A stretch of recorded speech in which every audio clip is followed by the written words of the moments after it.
Warm good morning to all the students. आशा करता हूँ कि आप सब ठीक होंगे और अच्छे से अपनी स्टडीज़ पे कंसंट्रेट कर रहे होंगे।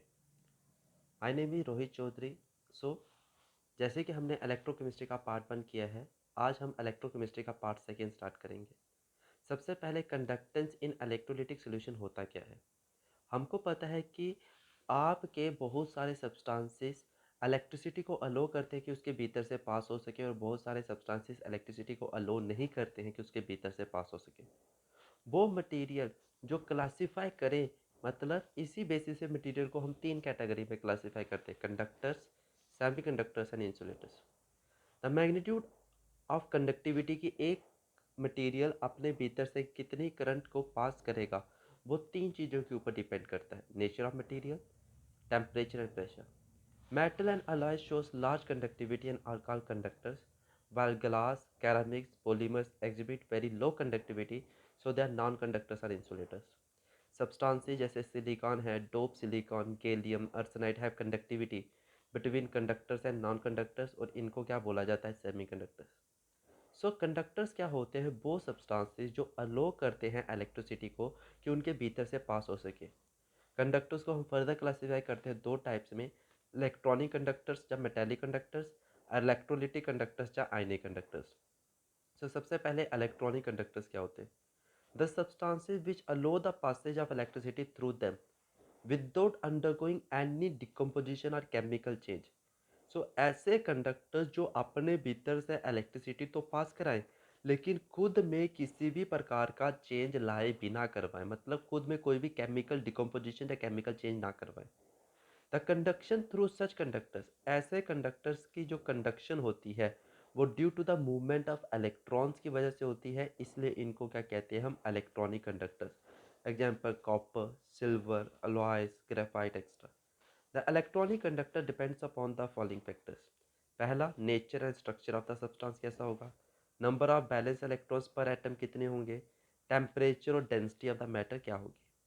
Next is electrolytic conductors, the substances which allow the passage of electricity through them in their molten state or in their aqueous solution and also undergo chemical decomposition at the same time, उसको हम क्या बोलेंगे? Electronic conductors.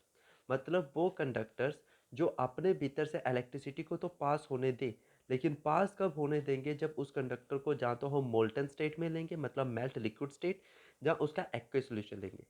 ऐसे conductors में जो conductance होती है वो due to the movement of ions की वजह से होती है, इसलिए इनको क्या कहा जाता है? Electrolytic conductor.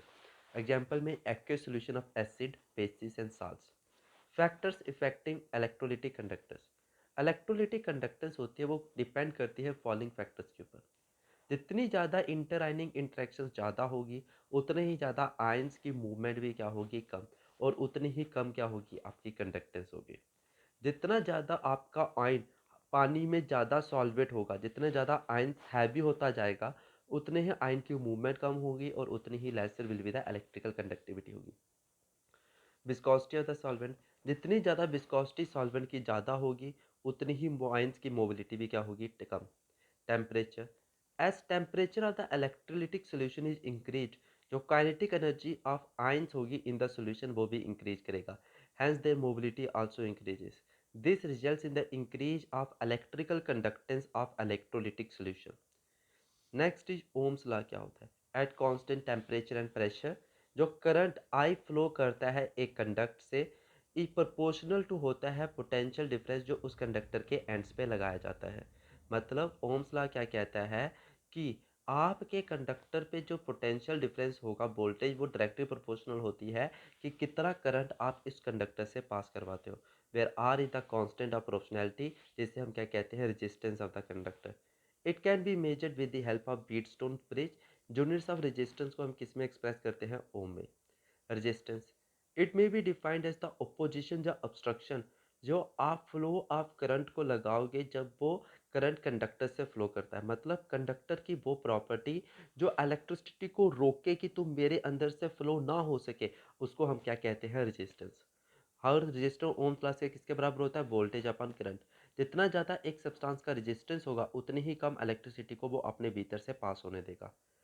साइंटिफिकली ये प्रूवन किया गया है कि किसी भी कंडक्टर का जो रेजिस्टेंस होता है वो डायरेक्टली किसके प्रोपोर्शनल होता है, लेंथ के, और इन्वर्सली किसके प्रोपोर्शनल होगा, उसके एरिया ऑफ क्रॉस सेक्शन के।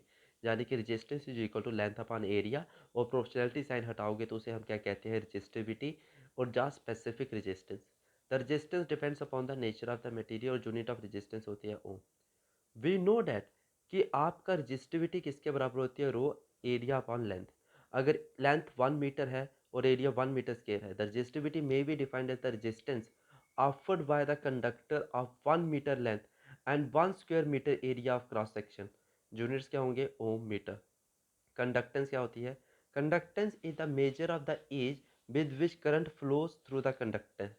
Conductance is also defined as the reciprocal of the resistance. इसको हम कैसे डिनोट करेंगे, जी के साथ। कंडक्टेंस किसके बराबर होती है, 1 अपॉन रेजिस्टेंस, जहाँ साइमन।